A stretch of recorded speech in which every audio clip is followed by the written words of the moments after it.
ආයුබෝවන් අද අපි අවධානය යොමු කරන්නේ 12 ශ්‍රේණියේ 3 වෙනි වාරයේදී ඔබ හැදෑරිය යුතු හවුල් ව්‍යාපාරයක මූල්‍ය ප්‍රකාශන පිළියෙල කිරීමට අදාළ නිපුණතාවය සම්බන්ධයෙන්. ඔබට මතක ඇති පසුගිය වැඩසටහන් වලදී අපි කතා කරා හවුල් ව්‍යාපාරයක මූල්‍ය ප්‍රකාශන පිළියෙල කිරීමේදී ලාභ විසර්ජනය කිරීම, ඒ වගේම හවුල්කරුවෙකු බඳවා ගැනීමේදී ගිණුම්කරණය සිදු කරන ආකාරය. තොර මේ හවුල් ව්‍යාපාරය සම්බන්ධ වැඩසටහන් මාලාවේ අවසාන වැඩසටහන් ලෙස අද අපි සාකච්ඡා කරන්නේ හවුල්කරුවන් ඉවත්වීමේදී ඒ හා සම්බන්ධ ගනුදෙනු හා සිද්ධීන් ගිණුම්ගත කරන ආකාරය.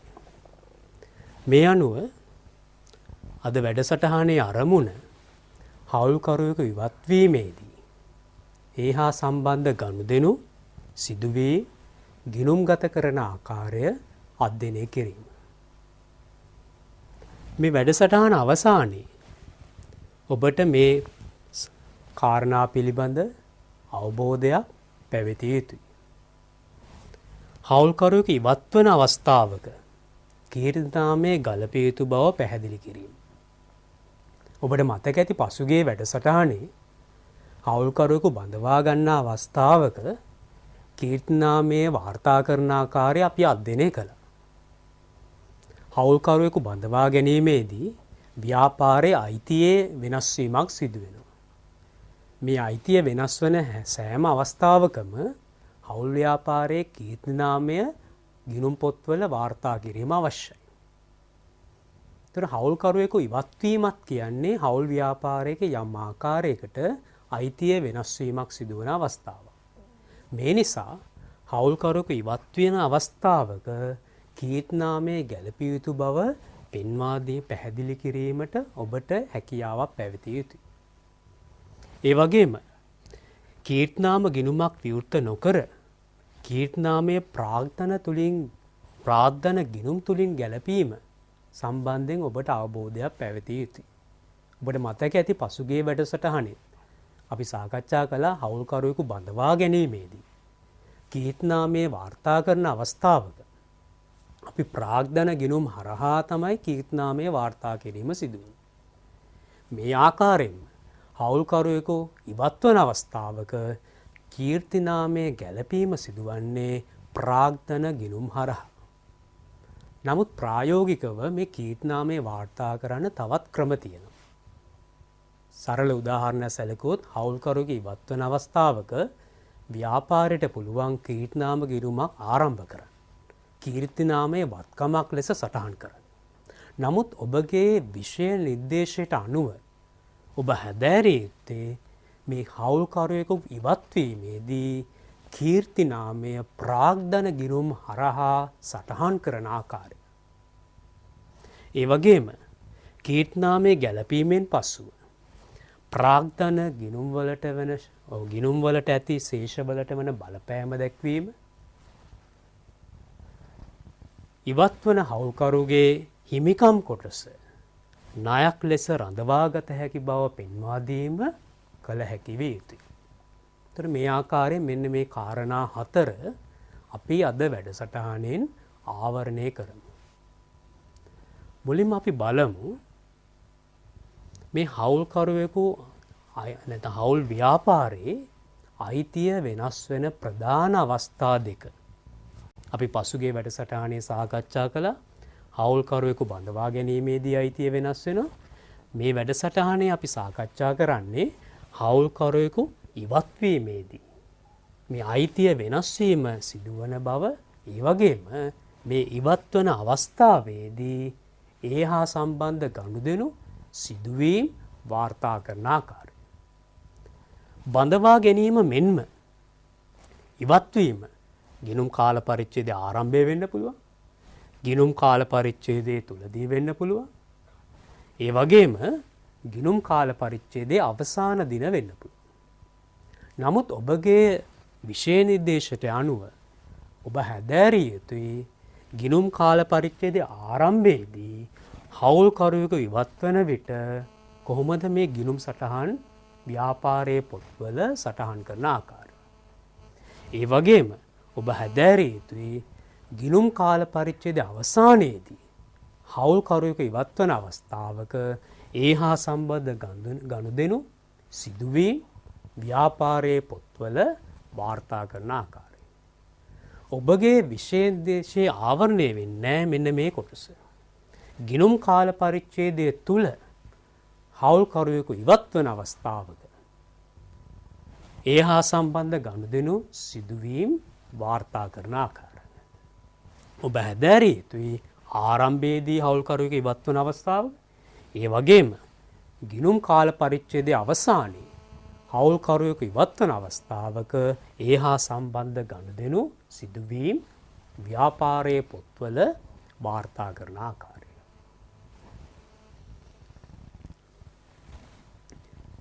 ඔබට පේනවා බඳවා ගැනීම මෙන්ම හවුල්කරුවෙකු ඉවත් වීමේදී ව්‍යාපාරයේ දැනට සිටින හවුල්කරුවන්ගේ අයිතිය වෙනස් වෙනවා.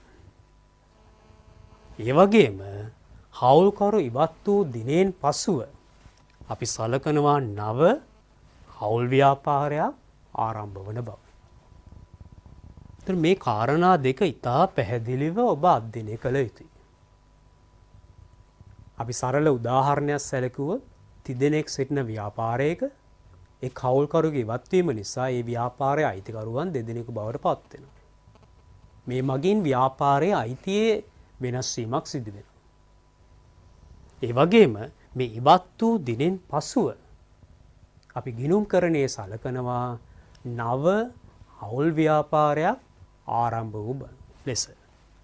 ඒ අනුව ඉවත් වූ දිනයට පෙර හවුල් ව්‍යාපාරය ඔබට සලකන්න පුළුවන් ගිණුම්කරණයේදී පැරණි හවුල් ව්‍යාපාරය. හවුල්කරු ඉවත් වූ දිනෙන් පසුව ඔබට සලකන්න පුළුවන් ගිණුම්කරණයේදී නව හවුල් ව්‍යාපාරය. මේ කාරණා දෙක අධ්‍යයනය සඳහා අපි බලමු සරල ක්‍රියාකාරකම්. ඔබ ඉක්මනින් සටහන් කරගන්න බලන්න ABC හවුල් ව්‍යාපාරයේ ගිවිසුමේ විධිවිධාන ඔබට දීලා තියෙනවා. ප්‍රාග්ධන පොලිය වාර්ෂිකව 10%යි. හවුල්කරුවන්ගේ වැටුප් දීලා තියෙනවා ABC 2 ලක්ෂයයි 3 ලක්ෂයයි 2 ලක්ෂයයි. ලාභාලාභ බෙදා ගැනීමේ අනුපාතය ABC අතර 4-3-2. 4-3-2. බලන්න ඊළඟට කියලා තියෙනවා 2020 ජනවාරි 1 දින C ව්‍යාපාර කටයුතු වලින් ඉවත් වීම සිදු විය. දැන් ඔබට පේනවා A B හා C අතර හවුල් ව්‍යාපාරය පැවතුනේ 2020 ජනවාරි 1 දක්වා පමණයි. 2020 ජනවාරි 1 දිනෙන් පසුව හවුල්කරුවන් A හා B පමණයි. මේ නිසා ඔබට සලකන්න පුළුවන් A B හා C හවුල් ව්‍යාපාරය ගිණුම්කරණයේ ඔබට සලකන්න පුළුවන් පැරණි හවුල් ව්‍යාපාරය. 2020 ජනවාරි 1 දිනෙන් පසුව හවුල් ව්‍යාපාරයේ ඉන්නේ A හා B පමණයි.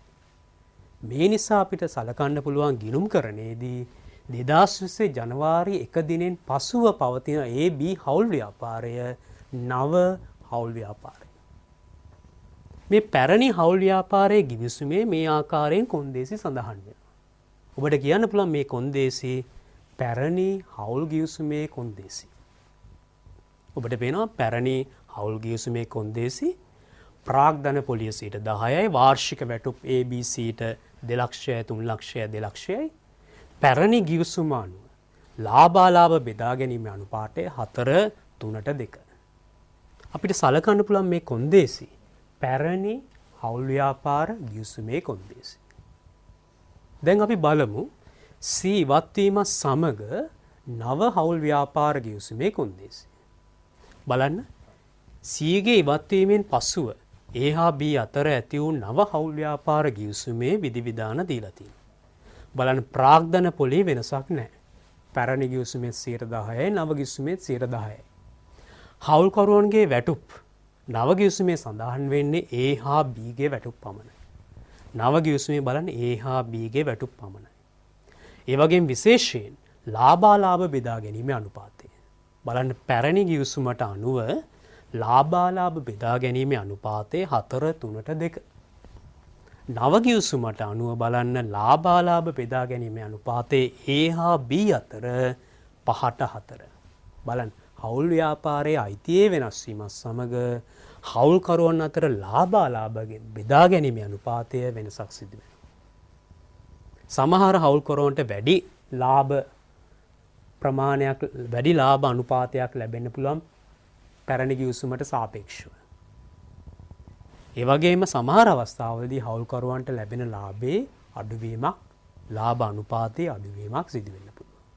ඒතර මේ ආකාරයෙන් ඔබට මේ ක්‍රියාකාරකමේ හඳුනා ගන්න පුළුවන් පැරණි හවුල් ගිවිසුම, නව හවුල් ගිවිසුම මේ සීගේ ඉවත් වීමත් සමග හවුල්කරුවන්ගේ ලාභාලාභ බෙදා ගැනීමේ අනුපාතයේ සිදු වූ වෙනස්කම්. ඒතර මේවා අපි සාරාංශ කරොත් ඔබට පේනවා පැරණි හවුල් ව්‍යාපාරයේ ABC, පැරණි හවුල් ව්‍යාපාරයේ ABC ලාභාලාභ බෙදා ගැනීමේ අනුපාතයේ 4:3:2 2020 ජනවාරි 1 දින C ඉවත් වුණා. 2020 ජනවාරි 1 දින C ඉවත් වුණා. ඒ අනුව 2020 ජනවාරි 1 දිනෙන් පසුව නව හවුල් ව්‍යාපාරයේ A හා B පමණයි. ඒ අනුව ඔබට සඳහන් කරන්න පුළුවන් පැරණි හවුල් ව්‍යාපාරයේ නව හවුල් ව්‍යාපාරය ඒ වගේම මේ නව හවුල් ව්‍යාපාර ගිවිසුමේ අනුව ලාභාලාභ බෙදා ගැනීමේ අනුපාතයේ වෙනසක් ඇති වෙලා තියෙනවා. දැන් මේ ලාභාලාභ බෙදා ගැනීමේ අනුපාත සංසන්දනය කරොත් ඔබට හඳුනා ගන්න පුළුවන් සීගේ ඉවත් වීමත් සමග දැනට සිටින අනිකුත් හවුල්කරුවන්ට වාසිදායක තත්ත්වයක් ඇති වෙලාද නැත්නම් අවාසිදායක තත්ත්වයක් ඇති වෙලාද. සාමාන්‍යයෙන් හවුල්කරුවෙක් ඉවත් වීමේදී ඒ ඉවත් වන හවුල්කරුගේ ලාභ කොටස ඉතිරි හවුල්කරුවන් අතරේ බෙදී යනවා. ඒතර සාමාන්‍යයෙන් හවුල්කරුවෙකු ඉවත් වීමේදී ඉතිරි හවුල්කරුවන්ට සාමාන්‍යයෙන් සිදුවෙන්නේ වාසිදායක තත්ත්වයක්. දැන් බලන්න A B C අතර පැරණි අනුපාතයේ 4:3:2. 4:3:2. ඒ අනුව 9න් 4ක ලාභ කොටසක් Aට, 9න් 3ක ලාභ කොටසක් Cට, 9න් 2ක ලාභ 9න් 3ක ලාභ කොටසක් Bට, 9න් 2ක ලාභ කොටසක් Cට. බලන්න නව ගිවිසුම අනුව ලාභාලාභ අනුපාතය 5:4. ඒ අනුව 9න් 5ක ලාභ කොටසක් Aට, 9න් 4ක ලාභ කොටසක් Bට. දැන් ඔබ සංසන්දනය කරොත් මේ ලාභාලාභ අනුපාතද පැරණි අනුපාතේ නව අනුපාතේ ඔබට පේනවා Cගේ ඉවත් වීම සමග Aගේ ලාභ අනුපාතය ලාභ කොටස වැඩිවීමක් සිදු වෙලා තියෙනවා. බලන්න ඒට Aගේ පැරණි අනුපාතය Cගේ ඉවත් වීමට පෙර 9න් 4ක ලාභ කොටසක් Aට හිමි. බලන්න Cගේ ඉවත් වීමෙන් පසුව Aගේ ලාභ කොටස වර්ධනය වෙලා තියෙනවා 9න් 5 දක්වා. ඔබට පැහැදිලි Cගේ ඉවත් වීම සමග Aගේ ලාභ කොටස වැඩි වෙලා තියෙනවා 9න් 1කින්. ඒ වගේම B Cගේ ඉවත් වීමට පෙර Bගේ ලාභ කොටස 9න් 3යි. නමුත් Cගේ ඉවත් වීම පසුව Bගේ ලාභ කොටස වැඩි වෙලා තියෙනවා 9න් 4 දක්වා. Cගේ ඉවත් වීම සමග ඔබට පේනවා Bගේ ලාභ කොටස වැඩි වෙලා තියෙනවා 9න් 1කින්. එහෙනම් මේ Cගේ 9න් 2ක ලාභ කොටස A හා B අතර බෙදිලා තියෙනවා. බලන්න Cගේ 9න් 2ක ලාභ කොටස A හා B අතර බෙදා ගොස් තියෙනවා 9න් 1 9න් 1 බැග්. ඒතර මෙතනදී Cගේ ඉවත් වීම සමග අනිකුත් හවුල්කරුවන්ගේ ලාභ කොටස් වර්ධනය වීමක් සිදු වෙනවා. අනිකුත් හවුල්කරුවන් භුක්ති විඳින ලාභය අනිකුත් හවුල්කරුවන් භුක්ති විඳින ලාභය වැඩිවීමක් සිදු වෙලා තියෙනවා. ඒ නිසා ඔබට කියන්න පුළුවන් මේ අනුපාතයට ලාභ කොටස් නැත්නම් ලාභාලාභ භුක්ති විඳීමේ අනුපාතය. ඔබට මතක ඇති පසුගිය වැඩසටහනේ අපි සාකච්ඡා කළා කැපකල අනුපාතය. නව හවුල්කරුවෙකු ව්‍යාපාරයට පැමිණීමේදී දැනට සිටින හවුල්කරුවන්ගේ යම් ලාභ කොටසක් කැප කරලා ඒ නව හවුල්කරුට ලාභය අදාළ ලාභ කොටස ලබා දීම සිදු වෙනවා. එතෙන්දී දැනට සිටින හවුල්කරුවන් යම් කැපකිරීමක් කරනවා තමන්ගේ ලාභ කොටස. නමුත් හවුල්කරුවෙකු ඉවත් වීමේදී මේ ඉවත් වන හවුල්කරුගේ ලාභ කොටස ඉතිරි හවුල්කරුවන්ට ලැබීම සිදු වෙනවා. මේ ඉතිරි හවුල්කරුවන් තමන් භුක්ති විඳින ලාභ කොටස වැඩිවීම සිදු වෙනවා. මේ නිසා මේ අනුපාතයට ඔබට කියන්න පුළුවන් ලාභාලාභ භුක්ති විඳීමේ අනුපාතය. බලන්න මෙතෙන්දී C ගේ 9න් 2ක ලාභ කොටස A හා B අතර බෙදී ගොස් තිබෙනවා සමානව. බලන්න C ගේ 9න් 2ක ලාභ කොටස A හා B අතර බෙදිලා තියෙනවා සමානව. ඒ අනුව ඔබට කියන්න පුළුවන් ලාභාලාභ භුක්ති විඳීමේ අනුපාතය 1:1 9න් 1ට 9න් 1 1:1. ඒතර මේ ආකාරයෙන් හවුල්කරුවෙකු විශ්‍රාම යාමේදී නැත්නම් හවුල්කරුවෙකු ඉවත් වීමේදී ඔබට හඳුනා ගන්න පුළුවන් ලාභාලාභ භුක්ති විඳීමේ අනුපාතය. හවුල්කරුවෙකු බඳවා ගැනීමේදී අපි පෙර වැඩසටහනේ සාකච්ඡා කළ ආකාරයට හවුල්කරුවෙකු බඳවා ගැනීමේදී ඔබට දකින්න පුළුවන් කැපකල අනුපාතය. ඉවත් වීමේදී ඔබට දකින්න පුළුවන් ලාභාලාභ භුක්ති විඳීමේ අනුපාතය. ඒතර මේ ආකාරයෙන් මේ ක්‍රියාකාරකමින් ඔබට හඳුනා ගන්න පුළුවන් හවුල් ව්‍යාපාරයේ අයිතිය වෙනස් වීම. මේ වෙනස් වීම සමග හවුල්කරුවන්ගේ ලාභාලාභ අනුපාත වෙනස් වූ ආකාරය. අපි ගිණුම්කරණය සලකා බැලුවොත් මේ හවුල්කරුවෙකුගේ ඉවත්වීමේදී ඒ හා සම්බන්ධ ගිණුම් සටහන් සලකා බැලුවොත් ප්‍රධාන වශයෙන් හවුල්කරුවෙකුගේ ඉවත්වීමේදී කීර්තිනාමය වාර්තා කරන්න අවශ්‍යයි. ඔබට මතක ඇති හවුල්කරුවෙකු බඳවා ගැනීමේදීත් අපි කීර්තිනාමය වාර්තා කරා. ඒ වගේම හවුල් ව්‍යාපාරයේ අයිතිය වෙනස් වෙන තවත් අවස්ථාවක් හවුල්කරුවෙකු ඉවත්වීමේදී. මෙතනදිත් අපි වාර්තා කරන්න අවශ්‍යයි මේ හවුල් ව්‍යාපාරයේ කීර්තිනාමය. ඔබට මතක ඇති බඳවා ගැනීමේදී අපි වාර්තා කරා මුළු කීර්තිනාමය හෝ ඒ බඳවා ගන්නා හවුල්කරුට අදාළ කීර්තිනාම කොටස. මෙතනදිත් අපිට වාර්තා කරන්න පුළුවන් හවුල් ව්‍යාපාරයේ මුළු කීර්තිනාමය හෝ ඉවත් වන හවුල්කරුට අදාළ කීර්තිනාම කොටස. ඒ වගේම පසුගිය වැඩසටහනේදී ඔබට මතක ඇති මුළු කීර්තිනාමය වාර්තා කරත් බඳවා ගන්නා හවුල්කරුගේ කීර්තිනාම කොටස වාර්තා කළත් ගිණුම්කරණයේ මේ ගිණුම් සටහන් වල අවසාන ප්‍රතිඵල එකක් බව. මෙතනදිත් මුළු කීර්තිනාමයේ සටහන් කළත් ඉවත් වන හවුල්කරුට අදාළ කීර්තිනාම කොටස සටහන් කළත් අදාළ ගිණුම් සටහන් වල අවසාන ප්‍රතිඵල එකක්. ඒ නිසා අපි මේ කීර්තිනාමයේ සටහන් කිරීම සාකච්ඡා කිරීමේදී අපි සලකා බලන්නේ මුළු කීර්තිනාමයේ වාර්තා කිරීම හා සම්බන්ධ. ඒ දැනුම ඇසුරින් ඔබට අධ්‍යයනය කරන්න පුළුවන් කීර්තිනාම කොටස වාර්තා කරනවා නම් මේ අවස්ථාවේදී ගිණුම් සටහන් මොනවාද යන්නේ. ඒ වගේම මේ ගිණුම්කරණයේදී ඉවත් වන හවුල්කරුගේ හිමිකම වාර්තා කරන්න අවශ්‍යයි. ඔබ දන්නවා හවුල්කරුවෙකුගේ හිමිකම ප්‍රධාන වශයෙන් ස්ථාවර හිමිකම සහ විචල්්‍ය හිමිකම්. යම් හවුල්කරුවෙකු ඉවත් වෙනවා නම් ඒ හවුල්කරුගේ මුළු හිමිකම ව්‍යාපාරයේ නැවත ඒ හවුල්කරුට ලබා දීම අවශ්‍යයි. ඔබ දන්නවා මුළු හිමිකම හැදෙන්නේ ස්ථාවර හිමිකම සහ විචල්්‍ය හිමිකම් වල එකතුවෙන්. යම් හවුල්කරුවෙකු ඉවත් වෙනවා නම් ඒ හවුල්කරුට අදාළ මුළු හිමිකම ස්ථාවර හිමිකම ලැබෙනවා ඒ හවුල්කරුගේ ජංගම ප්‍රාග්ධන ගිණුමෙන්. විචල්්‍ය හිමිකම ලැබෙනවා ඒ හවුල්කරුගේ ජංගම ගිණුමෙන්. මේ ආකාරයට ඉවත් වන හවුල්කරුගේ මුළු හිමිකම ප්‍රාග්ධන ගිණුමේ සහ ජංගම ගිණුමේ ශේෂයන්ගේ එකතුව අපිට සලකන්න පුළුවන් ඉවත් වන හවුල්කරුගේ මුළු හිමිකම. මේ හිමිකම ඒ හවුල්කරුවාට නැවත ලබා දීම අවශ්‍යයි. ඒතර අපි මෙතෙන්දී කතා කරනවා මේ ඉවත් වන හවුල්කරුගේ මුළු හිමිකම ව්‍යාපාරයේ ගිණුම් පොත්පත්වල වාර්තා කරන ආකාරය. ඒතර මේ ආකාරයේ හවුල්කරුවෙකු ඉවත් වීම සම්බන්ධයෙන් අපි කතා කරනවා කීර්තිනාමය වාර්තා කරන ආකාරය.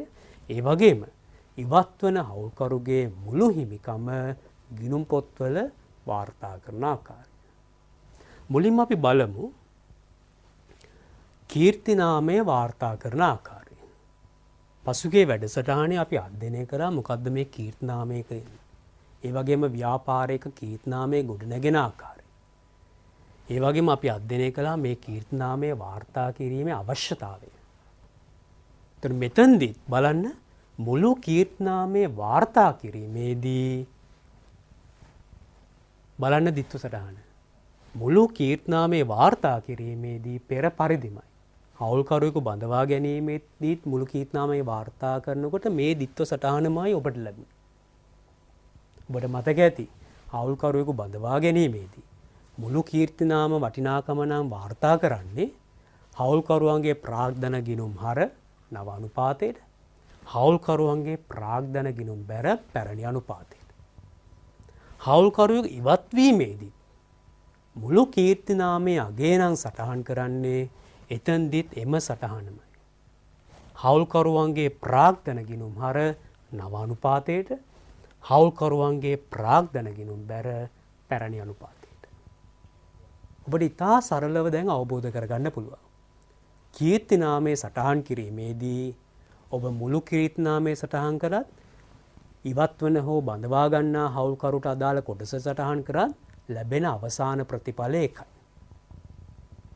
මුළු කීර්තිනාමයේ සටහන් කිරීමේදී හවුල්කරුවකු බඳවා ගැනීමේදී, ඉවත් වීමේදී අදාළ දිත්ව සටහන හවුල්කරුවන්ගේ ප්‍රාග්ධන ගිණුම් හර නව අනුපාතයට, හවුල්කරුවන්ගේ ප්‍රාග්ධන ගිණුම් බැර පැරණි ලාභාලාභ අනුපාතයට. දැන් අපි බලමු සරල ක්‍රියාකාරකම. මේ හවුල්කරුවෙකුගේ ඉවත්වීමේදී කීර්තිනාමයේ වාර්තා කරන ආකාරය අධ්‍යයනය කිරීම සඳහා. ඔබ ඉක්මනින් සටහන් කරගන්න මේ ක්‍රියාකාරකම් අංක 2 තොරතුරු බලන්න ඔබට දීලා තියෙනවා. හවුල් ව්‍යාපාර ගිවිසුමට අනුව A, B හා C අතර ලාභාලාභ බෙදා ගැනීමේ අනුපාතය 2:1.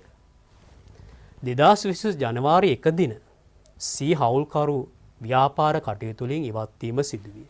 බලන්න ඉවත් වූ දිනය 2020 ජනවාරි 1 දින. ලාභාලාභ බෙදා ගැනීමේ නව අනුපාතය A හා B අතර 3:2 වේ. එන ඔබට සලකන්න පුළුවන් 2:1 පැරණි ලාභාලාභ අනුපාතය. 3:2 නව ලාභාලාභ අනුපාතය. දැන් බලන්න 2020 ජනවාරි 1 දිනට හවුල් ව්‍යාපාරයේ කීර්තිනාමය රුපියල් 5 ලක්ෂයක් ලෙස තක්සේරු කර ඇත. ඔබ මතක තියාගන්න විභාග ප්‍රශ්නවලදී ඔබට දෙනවා තක්සේරු කරන ලද කීර්තිනාමය. ඔබගෙන් බලාපොරොත්තු වෙන්නේ කීර්තිනාමයේ තක්සේරු කරන ආකාරය ඔබගේ විභාග අවශ්‍යතාව සඳහා. බලන්න තක්සේරු කළ කීර්තිනාමය රුපියල් 5 ලක්ෂය. දැන් අපි බලමු මේ කීර්තිනාමය ගිණුම් පොත්වල වාර්තා කරන ආකාරය. ඔබට මතක ඇති හවුල්කරුවෙකු බඳවා ගැනීමේදී කීර්තිනාමයේ අපි සටහන් කළේ හවුල්කරුවන්ගේ ප්‍රාග්ධන ගිණුම. මෙතෙන්දී හවුල්කරු ඉවත් වන අවස්ථාවේදී කීර්තිනාමය ප්‍රාග්ධන ගිණුම්වල සටහන් කළ යුතුයි. එන අපි මුළු කීර්තිනාමයේ වටිනාකම සැලකුවොත් ඔබ දන්නවා මේ මුළු කීර්තිනාම අගය පැරණි අනුපාතයට බෙදා දැක්වීම අවශ්‍යයි. ඒ වගේම නව අනුපාතයට බෙදලා ඒ අදාළ වටිනාකම් ගණනය කිරීම අවශ්‍යයි. මුළු කීර්තිනාමයේ 5 ලක්ෂයයි. ඔබ දන්නවා පැරණි ලාභාලාභ අනුපාතය 2:1. ඒ අනුව 5 ලක්ෂය 2:1 අනුපාතයට බෙදුවාම Aට අදාළ කොටස 2 ලක්ෂයයි, Bට අදාළ කොටස 2 ලක්ෂයයි, ඒ වගේම Cට අදාළ කොටස ලක්ෂයයි. ඒ වගේම මුළු කීර්තිනාම වටිනාකම නව අනුපාතයට බෙදුවාම නව ලාභාලාභ අනුපාතය 3:2, 5 ලක්ෂය 3:2 අනුපාතයෙන් බෙදුවාම Aට අදාළ කොටස 3 ලක්ෂයයි, Bට අදාළ කොටස 2 ලක්ෂයයි. කීර්තිනාමයේ වටිනාකම සටහන් කරන ප්‍රථමයෙන් ඔබ මේ මුළු කීර්තිනාම වටිනාකම පැරණි අනුපාතයට සහ නව අනුපාතයට එක් හවුල්කරුවාට බෙදා දැක්වීම අවශ්‍යයි. මේ ආකාරයෙන් එක් හවුල්කරුවාට අදාළ කොටස හඳුනා ගැනීමෙන් පසුව ඔබට පහසුවෙන් අදාළ දිත්ව සටහන සටහන් කිරීමේ හැකියාව තියෙනවා. ඔබට මතක ඇති දිත්තු සටහන. බලන්න දිත්තු සටහන හවුල්කරුවන්ගේ ප්‍රාග්ධන ගිණුම් හර නව අනුපාතයට හවුල්කරුවන්ගේ ප්‍රාග්ධන ගිණුම් බැර පැරණි ලාභ අනුපාතය. ඒ අනුව මේ දිත්ව සටහන ඔබට සටහන් කරන්න පුළුවන් හවුල්කරුවන්ගේ ප්‍රාග්ධන ගිණුම් වල. බලන්න ප්‍රාග්ධන ගිණුම් බැර පැරණි ලාභ අනුපාතයට ඒ අනුව ඒගේ ප්‍රාග්ධන ගිණුම් බැර 2,00,000යි බීගේ ප්‍රාග්ධන ගිණුම් බැර 2,00,000යි සීගේ ප්‍රාග්ධන ගිණුම් බැර 2,00,000යි. ප්‍රාග්ධන ගිණුම් හර නව ලාභ අනුපාතයට ඒගේ ප්‍රාග්ධන ගිණුම හර 3,00,000යි බීගේ ප්‍රාග්ධන ගිණුම හර 2,00,000යි.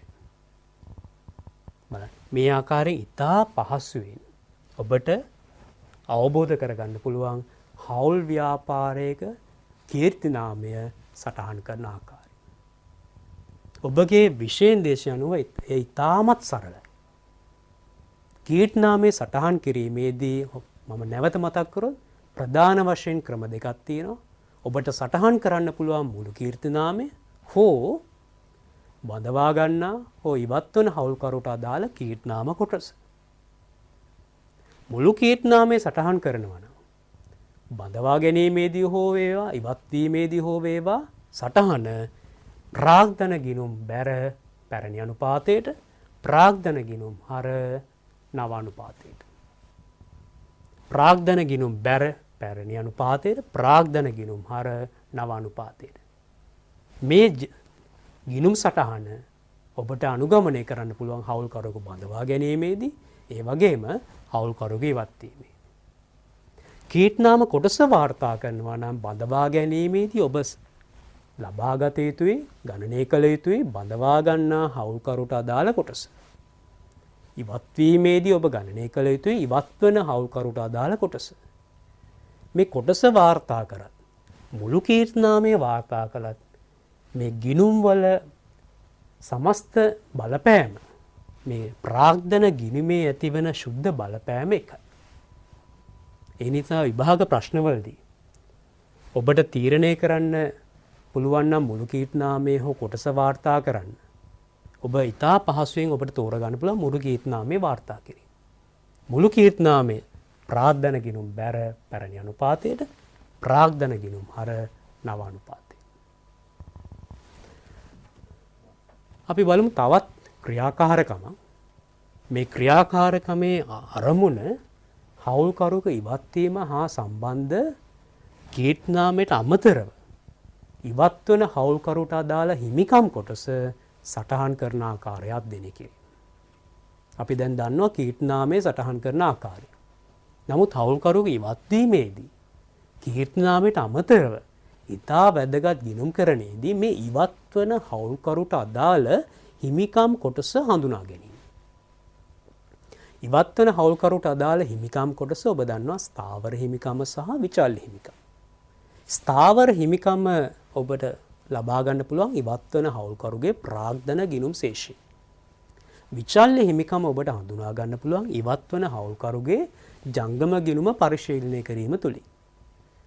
දැන් මේ අභ්‍යාසයෙන් අපි බලමු මේ කීර්තිනාමය ගැලපීමට අමතරව ඉවත් වන හවුල්කරුගේ හිමිකම් කොටස හඳුනා ගැනීම ඒ වගේම මේ ඉවත් වන හවුල්කරුගේ හිමිකම් කොටස ගිණුම්ගත කරන ආකාරය අධ්‍යයනය කරමු.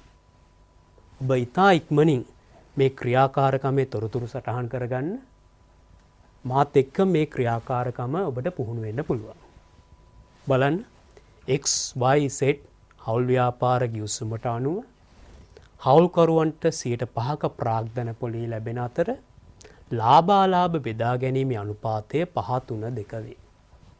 බලන්න XYZ හවුල් ගිවිසුමේ කොන්දේසි දීලා තිනවා ප්‍රාග්ධන පොලී 5%යි වාර්ෂිකව ඒ වගේම ලාභාලාභ අනුපාතය 5-3-2.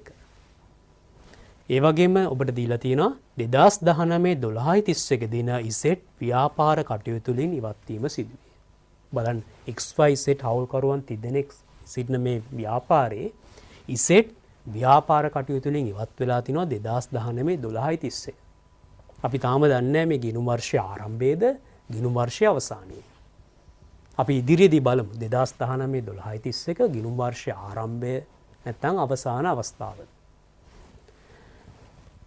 එදින හවුල් ව්‍යාපාරයේ කීර්තිනාමය බලන්න. එදින හවුල් ව්‍යාපාරයේ කීර්තිනාමය රුපියල් 3 ලක්ෂය. රුපියල් 3 ලක්ෂයකට තක්සේරු කරලා තියෙනවා. ඉවත් වන හවුල්කරුගේ හිමිකම් කොටස පියවීම සඳහා රුපියල් 2 ලක්ෂයක් ගෙවූ අතර ඉතිරිය ණයක් ලෙස සැලකිය යුතුයි. දැන් බලන්න හවුල් ව්‍යාපාරය මේ ඉවත් වන හවුල්කරුගේ හිමිකම් කොටස හවුල් ව්‍යාපාරය ඒ හවුල්කරුවාට නැවත ගෙවීම අවශ්‍යයි. බලන්න ඉවත් වන අවස්ථාවේදී උනේ මේ හිමිකම් කොටසෙන් 2 ලක්ෂයක් පමණක් ඒ හවුල්කරුට නැවත ලබා දී තිබෙනවා. ඉතිරි කොටස ණයක් ලෙස සැලකිය යුතුයි. ඔබ දන්නවා මේ ණයක් ලෙස සලකන අවස්ථාවක හවුල් ව්‍යාපාරය මේ ණය සඳහා පොලී ගෙවීම අවශ්‍යයි. ණය සඳහා පොලී ගෙවීම අවශ්‍යයි. ඔබ මෙතනදී තා පැහැදිලිව අවබෝධ කරගත යුතුයි මේ ණය හවුල්කරුවෙකු සපයන ලද ණයක් නෙමෙයි. මේ ඉවත් වන හවුල්කරුගේ ඉතිරි හිමිකම් කොටස. ඉසෙට් ඉවත් වීමත් සමග ඉසෙට් හවුල්කරුවෙක් නෙමෙයි.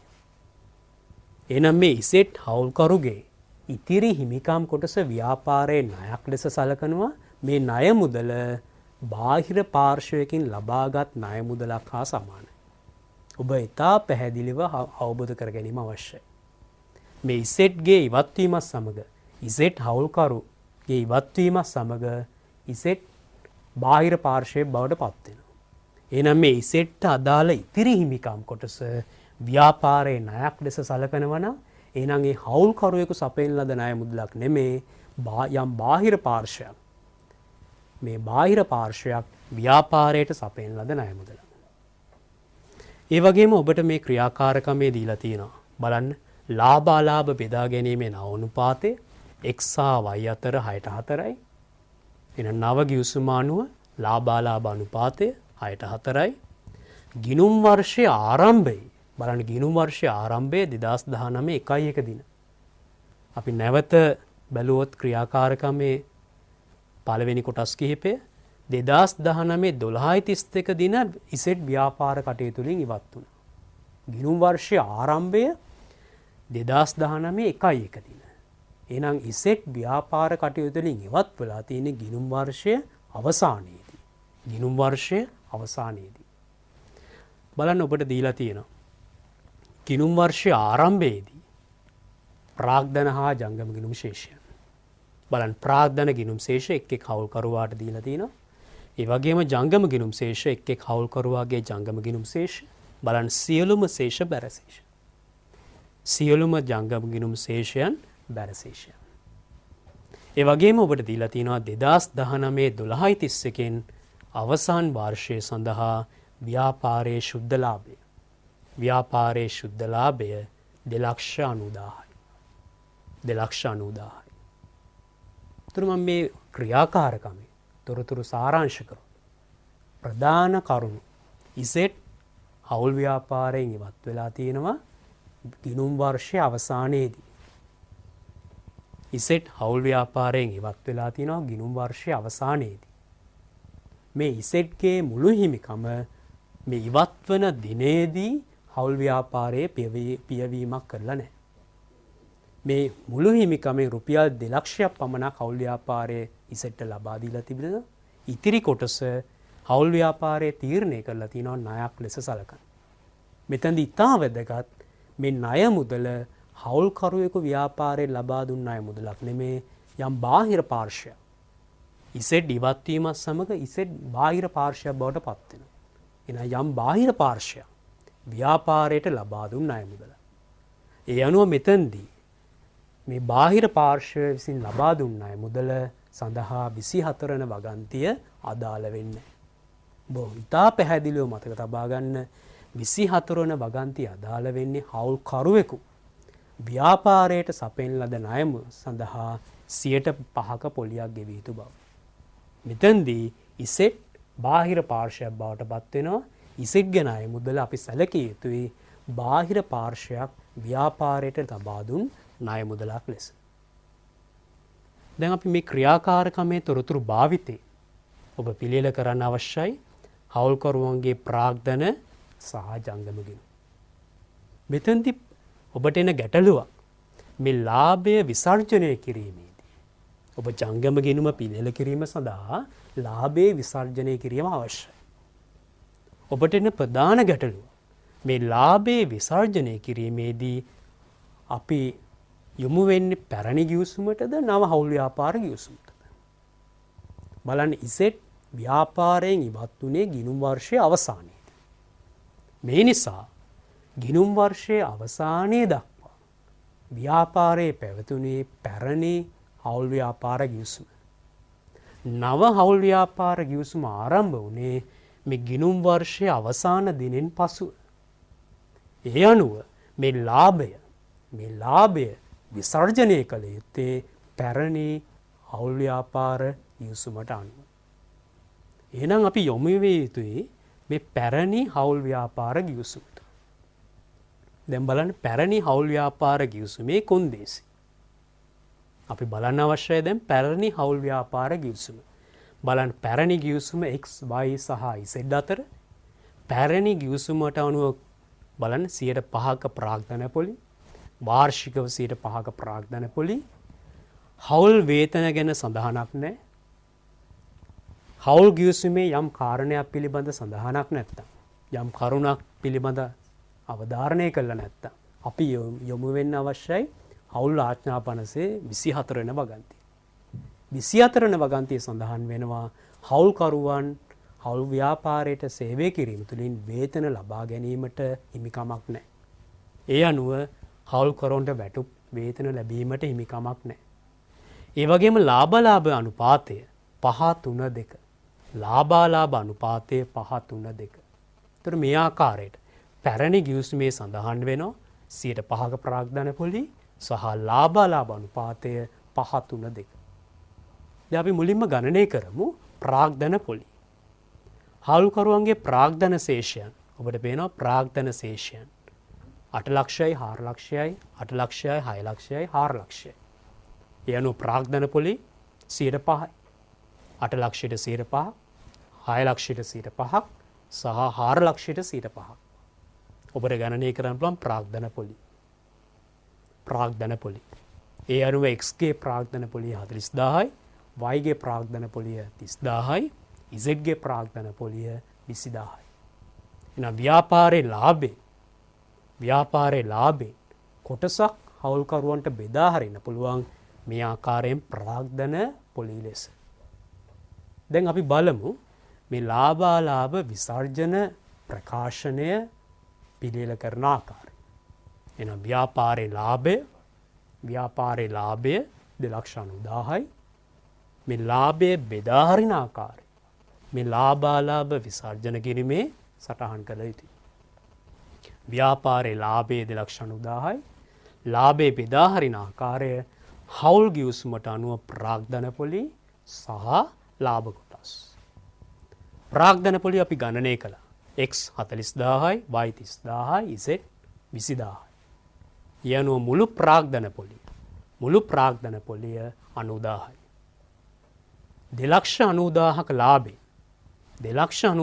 ලාභයෙන් ඔබට පේනවා 90000ක ලාභයක් හවුල්කරුවන් අතර බෙදා ගොස් තිබෙනවා ප්‍රාග්ධන පොලි ලෙස. බලන්න 2,90,000ක ලාභයෙන් 90000ක් හවුල්කරුවන්ට ප්‍රතිලාභ විදිහට ලබා දී තියෙනවා ප්‍රාග්ධන පොලි ලෙස. දැන් බලන්න ඉතිරි ලාභය 2,00,000.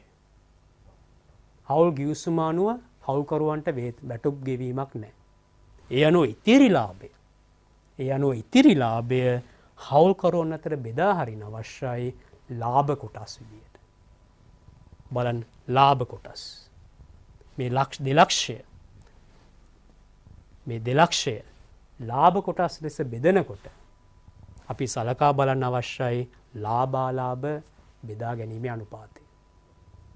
මෙතෙන්දී අපි ලාභ විසර්ජනය වෙන්නේ පැරණි ගිවිසුම අනුව. එහෙනම් පැරණි ගිවිසුමේ ලාභ බෙදා ගැනීමේ අනුපාතය 5-3-2. පැරණි ගිවිසුමේ ලාභාලාභ බෙදා ගැනීමේ අනුපාතය 5-3-2. ඒ අනුව 2,00,000ක ලාභය ඔබ බෙදන්න අවශ්‍යයි. X, Y සහ Z අතර 5-3-2 අනුපාතයට.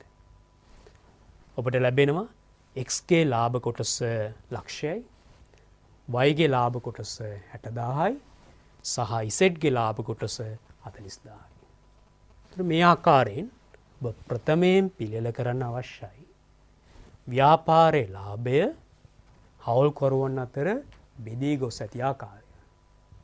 මේ ලාභ විසර්ජනයන් භාවිතින් ඊළඟට ඔබට පුළුවන් හවුල්කරුවන්ගේ ජංගම ගිණුම් සම්පූර්ණ කරන්න. ඔබ දන්නවා ජංගම ගිණුම තුල මුලින්ම සටහන් කරන්නේ ජංගම ගිණුම් හවුල්කරුවන්ගේ ජංගම ගිණුම් වල ආරම්භක ශේෂය. ඔබගේ ක්‍රියාකාරකමට අනුව ජංගම ගිණුම් වල ආරම්භක ශේෂය බලන්න ගිණුම් වර්ෂයේ ආරම්භයේ ජංගම ගිණුම් ශේෂය 30,000 50,000 40,000. ඒ අනුව ජංගම ගිණුම් තුල ඔබට මුලින්ම සටහන් කරන්න පුළුවන් එක් එක් හවුල්කරුගේ ජංගම ගිණුමේ ආරම්භක ශේෂය. එක් එක් හවුල්කරුවගේ ජංගම ගිණුමේ ආරම්භක ශේෂය. අපි පිළියෙල කරමු ජංගම ගිණුම. බලන්න ජංගම ගිණුම එක් එක් හවුල්කරුවා වෙනුවෙන් වෙන වෙනම අර සහ බැර දෙපැත්තේම අපි තීරු පවත්වාගෙන යනවා. මුලින්ම අපි සටහන් කරනවා එක් එක් හවුල්කරුවාගේ ජංගම ගිණුම් වල ආරම්භක ශේෂය 30,000 50,000 40,000. ඊළඟට ඔබට ජංගම ගිණුම සම්පූර්ණ කරන්න පුළුවන් 2019 වර්ෂයේ ලාභ විසර්ජනයන් භාවිතය. ඔබට මතක ඇති ලාභාලාභ විසර්ජන ප්‍රකාශනයේ ලාභය බෙදා ගොස් ඇති ආකාරය ප්‍රාග්ධන පොලි සහ ලාභ කොටස්. ප්‍රාග්ධන පොලි සහ ලාභ කොටස්.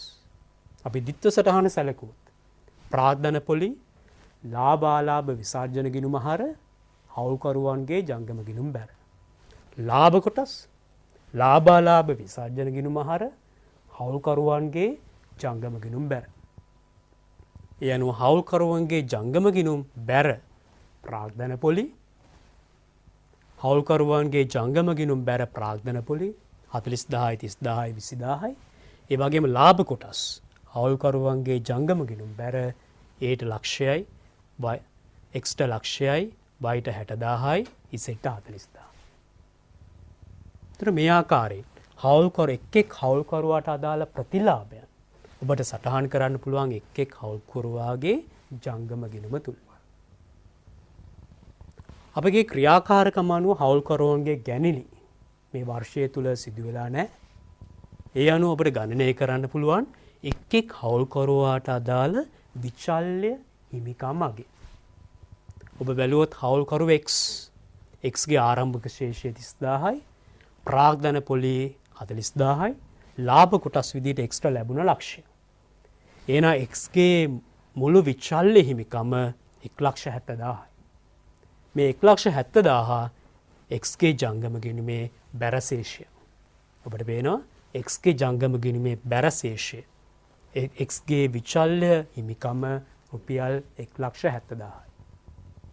ඊළඟට Y හවුල්කරු Y ආරම්භක ශේෂය 50,000යි ප්‍රාග්ධන පොලි 30,000යි ලාභ කොටස් Y හවුල්කරුගේ ලාභ කොටස් 60,000යි. ඒ අනුව Y හවුල්කරුගේ මුළු විචල්්‍ය හිමිකම ගිණුම් වර්ෂයේ අවසාන දිනට මුළු විචල්්‍ය හිමිකම 50,000යි 30,000යි 60,000යි 1,40,000යි. 1,40,000යි.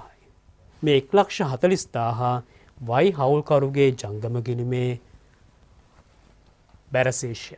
ගිණුම් වර්ෂයේ අවසාන දිනට Y හවුල්කරුගේ විචල්්‍ය හිමිකම රුපියල් 1,40,000යි. දැන් අපි බැලුවොත් ඉවත්වන හවුල්කරු Z ආරම්භක ශේෂය 40,000යි ප්‍රාග්ධන පොලේ ලෙස Zට ලැබුණා 20,000යි ලාභ කොටස් ලෙස Zට ලැබුණ 40,000යි. එහෙනම් Z හවුල්කරු ඉවත් වෙන්නේ ගිණුම් වර්ෂයේ අවසාන දින. බලන්න Z හවුල්කරු ඉවත් වෙන්නේ ගිණුම් වර්ෂයේ අවසාන දින. මේ ගිණුම් වර්ෂයේ අවසාන දින දක්වා Z හවුල්කරුගේ මුළු විචල්්‍ය හිමිකම බලන්න ආරම්භක ශේෂය ප්‍රාග්ධන පොලි සහ මේ ගිනුම් වර්ෂයේ ලාභ කොටස්. ඉසෙට් හවුල්කරුගේ මුළු හිමිකම ලක්ෂය. බලන්න ඉසෙට් හවුල්කරු ඉවත් වෙන්නේ ගිනුම් වර්ෂයේ අවසාන දින. එහෙනම් ඉසෙට් හවුල්කරු ඉවත් වන දිනය දක්වා අපි මුළු විචල්්‍ය හිමිකම ගණනය කරන්න අවශ්‍යයි. ඉවත් වෙන දිනේ දක්වා මුළු විචල්්‍ය හිමිකම රුපියල් ලක්ෂය. මේ රුපියල් ලක්ෂය අපි සටහන් කර යුතුයි ප්‍රාග්ධන ගිණුමේ. ඔබ හොඳට මතක තියාගන්න යම් හවුල්කරුවෙකු ඉවත්වීමේදී ඔබ ගණනය කළ යුතුයි ඉවත්වන හවුල්කරුගේ ඉවත්වන දිනය දක්වා මුළු විචල්්‍ය හිමිකම. මෙතැන්දි හවුල්කරු ඉවත් වෙන ගිණුම් වර්ෂය අවසානය. මේ නිසා ආරම්භක ජංගම ගිණුම් ශේෂයට අපි එකතු කළා ගිණුම් වර්ෂය තුලදී මේ ඉවත්වන හවුල්කරුට හිමි ප්‍රාග්ධන පොලි සහ ලාභ කොටස්. ඒ අනුව අපි ගණනය කළා ඉවත්වන හවුල්කරුගේ ඉවත්වන දිනය දක්වා මේ ඉතා වැදගත්. යම් හවුල්කරුගේ ඉවත්වීමේදී ඔබ ගණනය කළ යුතුයි ඉවත්වන දිනය දක්වා මේ ඉවත්වන හවුල්කරුගේ මුළු විචල්්‍ය හිමිකම. මෙතැන්දී ඉවත්වන දිනය දක්වා මුළු විචල්්‍ය හිමිකම රුපියල් ලක්ෂයයි. මේ ලක්ෂය අපි මාරු කරන්න අවශ්‍යයි ඒ හවුල්කරුගේ ප්‍රාග්ධන ගිණුමට. එන ඔබට පේනවා යම් හවුල්කරුවෙකු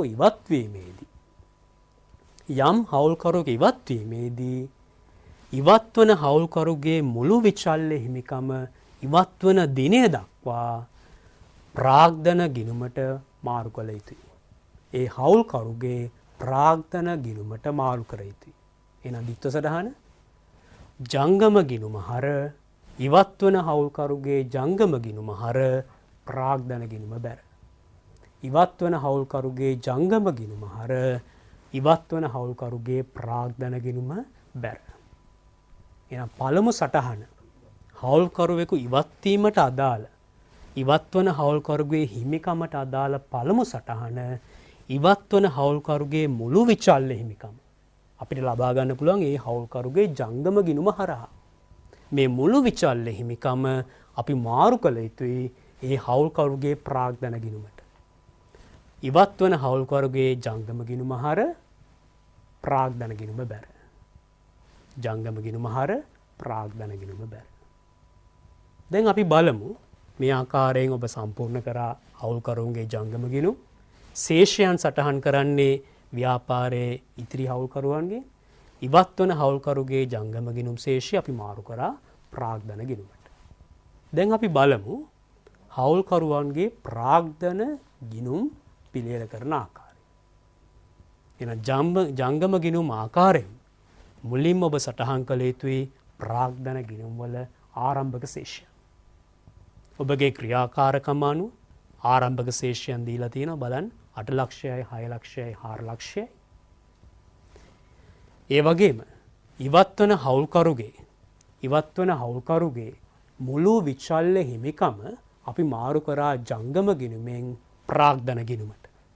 එහෙනම් ජංගම ගිණුමේ ඉසෙට් හවුල්කරුගේ ජංගම ගිණුමේ ඉසෙට් හවුල්කරුගේ ප්‍රාග්ධන ගිණුම බැර වුණා රුපියල් ලක්ෂය. ඉසෙට් හවුල්කරුගේ ජංගම ගිණුම හර ඉසෙට් හවුල්කරුගේ ප්‍රාග්ධන ගිණුම බැර වුණා රුපියල් ලක්ෂය. ඒ වගේම ඔබ සටහන් කළ යුතුයි හවුල්කරුවෙකු ඉවත්වීමේදී හවුල් ව්‍යාපාරයේ කීර්තිනාමය. ඔබගේ ක්‍රියාකාරකමේ ඔබට මතක ඇති හවුල් ව්‍යාපාරයේ කීර්තිනාමය තක්සේරු කරලා තිනවා ඉවත්වන දිනේදී හවුල්කරු ඉවත්වන දිනේදී තක්සේරු කරලා තිනවා රුපියල් 3 ලක්ෂයක. එනම් මේ රුපියල් 3 ලක්ෂයක කීර්තිනාමය ඔබ දන්නවා දිස්සටහන පැරණි අනුපාතයට ප්‍රාග්ධන ගිණුම් බැර නව අනුපාතයට ප්‍රාග්ධන ගිණුම් හර. පැරණි අනුපාතයට ප්‍රාග්ධන ගිණුම් බැර ඔබ දන්නවා පැරණි ලාභාලාභ අනුපාතේ 5-3-2 පැරණි ලාභාලාභ අනුපාතේ 5-3-2 එනම් පැරණි අනුපාතයට ප්‍රාග්ධන ගිණුම් බැර 1,50,000යි 90,000යි 60,000යි. නව අනුපාතයේ 6-4 ඒ අනුව x ගේ කීර්තිනාම කොටස 1,80,000යි y ගේ කොටස 1,20,000යි.